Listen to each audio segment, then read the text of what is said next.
Hello, कशा आहेत सर्व सर्व मजेत ना? तर मजेतच असायला पाहिजे. मी सुद्धा मजेत आहे. आणि आता जसं की मी तुम्हाला 2 दिवसापासून माझ्याकडे पाहुणे आलेले आहे, तर आता मी तेच व्लॉग मी तुमच्यासोबत शेअर करत आहे. तर आज सुद्धा पाहुणे आहेत घरी. नणद माझ्या आलेले आहेत दोन्हीही रक्षाबंधनला. तर आता मी इथे ना कढीपत्ता घ्यायला आलेली होती. तर आज मला भजी बनवायची होती. आज स्पेशल बेत होता, ते तुम्हाला पुढे सांगतेच मी काय काय होतं. तर आज तर इथे ना मला हे छोटे छोटे असे फळ दिसत आहे. तर नेमके कशाचे आहेत ते मला काही समजतच नाही आहे, कारण हा वेल मी लावलेला नाही आहे. आणि अशा प्रकारचे काही आहेत. तुम्हाला जर माहिती असेल तर कमेंट करून नक्की सांगा. म्हणजे काही कामाचं असेल तर मी तो वेल ठेवील, नाही तर मग मी तो वेल तोडून टाकेल. आणि त्याला रेड रेड पण आहेत असे काही. त्यानंतर मग वर आले आणि आज न स्पेशल बेत होता. म्हणजे आता घरचंच दूध म्हटलं म्हणजे एक दिवस बासुंदीचा बेत असतो. तर बघा आता इथे मी भरपूर अशी बासुंदी बनवायला ठेवलेली आहे आणि बऱ्यापैकी बासुंदी मी घोटूनही घेतलेली आहे.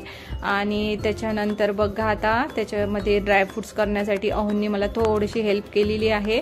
तर मी दरवेळेनं ना मिक्सरमधून काढूनच हा सगळं हे ड्रायफ्रुट्सचं सगळं टाकत असते, पण ते बोलले की नाही मोठे मोठे त्याच्यामध्ये छान लागतात, म्हणून त्यांनी असं किसून घेतलं आणि त्यानंतर मग कट करून घेतले आम्ही चाकूनी. आणि मस्त अशी बासुंदी इतकी टेस्टी झाली होती की कायच सांगू तुम्हाला. तर बघा आता सगळे ड्रायफ्रुट्स वगैरे ऍड केले त्याच्यामध्ये आणि छान अशी त्याला मलाई आली होती वर आणि खायला पण इतकी टेस्टी होती.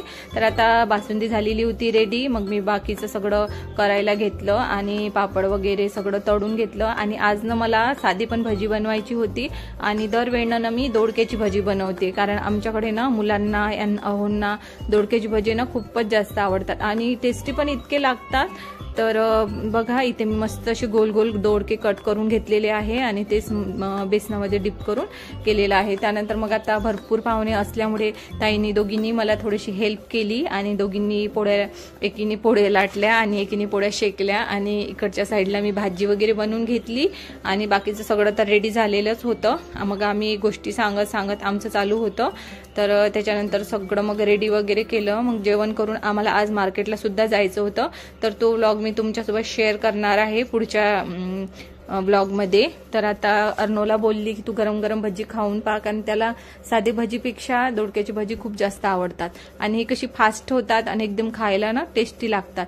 आणि आपण दोडक्याची भाजी खायला मुलं नाहीच बोलतात, त्यांच्यामुळे मी सुद्धा घरी दोडक्याची भाजी अजिबात बनवत नाही. तर मग ही दोडके ना अशा पद्धतीने ती खातात आणि दोडके पण आरोग्यासाठी चांगलेच असतात. कोणत्याही भाजीपाल्यात कोणत्या ना कोणतं विटॅमिन असतं, जे की सगळ्या भाजीपाला खाल्लाच पाहिजे, पण मुलं ना ते भाजीपाला खायला कंटाळाच करतात. तर आता अर्णव स्कूलमधून आला होता, तर मग तोच भजी खायला चालू होतं. त्याचं इकडे तिकडे लुडबुड त्याचं मदत असतंच, जेव्हाही कधी असं काही सणासारखं काही बनवायचं असलं तर. मग आता माझ्या नंदा गेल्या तिकडे आणि मी मग बाकीचं सगळं आवरून घेतलं. त्यांना बोलली की आता तुम्ही जा आणि मी इकडे सगळं आवरून घेते आणि मग लगेच जेवणाचं घ्यायचं होतं. आणि इथे मग माझी भाची आहे, तिचं काहीसं माझ्या स्टँडसोबत खेळणं चालू होतं, जे की मी ते यूज करत असते बरेचदा. तर इकडे सासू वगैरे होत्या माझ्या, त्यांच्या चालू होत्या काही गोष्टी. आणि मग आम्ही लगेच जेवणाचं इकडे आणलं आणि मग जेवायला बसायचं होतं. बराच वेळ सुद्धा झालेला होता आणि असं सगळं म्हणजे बासुंदी वगैरे बनवायला बराच वेळ घेतो, त्याच्यामुळे मग थोडंसं लेट झालं होतं जेवायला. जेवणाचीच वेळ होती, म्हणजे 1-1:30 वाजलेला होता. तर मग त्यानंतर आम्ही मस्त असं जेवण घेऊन घेतलं आणि आजचा बेत बेस्टच होता. आणि कारण मग बासुंदी म्हटलं की सर्वांना मस्त बासुंदी आवडीचीच राहते. आणि असं सगळं आणलं इकडे हॉलमध्ये, तर सगळेजण मग आम्ही हॉलमध्येच जेवलो. आता डायनिंग टेबल तर मी खूपच हौशीने घेतलेलं आहे की जेणेकरून आम्ही डायनिंगवरच जेवू, पण डायनिंगवर कोणीच जेवायला तयारच राहत नाही. घरचे पण तसेच करतात, रोज आमचं असतं ते पण हॉलमध्येच जेवतात टीव्ही बघता बघता. आणि पाहुणे वगैरे आले तर मग कसं तिकडे किचनमध्ये एवढे जण ऍडजस्ट होत नाही, म्हणून मग आम्ही इकडे हॉलमध्ये सगळ्यांनी मस्त सोबत जेवण केलं. आणि सोबत जेवण करण्याची एक वेगळीच मजा असते आणि असे पाहुणे वगैरे घरी आलं की तेव्हाच मग एक वेगळी मजा असते. आता यांना म्हणजे मला एकदम सख्यात नणद नाही आहेत, पण ह्या ना माझ्या मावस नंदा आहेत. तर ह्याच त्यांना सख्या बहिणीपेक्षा जास्त आहेत. हे 3 भाऊच आहेत, मी सगळ्यात मोठी आहे आणि ह्या माझ्या मावस नंदा आहेत. तर लग्नाच्या आधीपासूनच त्या इथे पण राहिलेल्या आहे, म्हणजे अगदी त्यांना सख्या बहिणीसारख्या आहेत. आणि मग दर राखीला दिवाळीला पण त्या येतात आणि माझी नणदची जी कमी आहे ते पूर्ण होऊन जाते.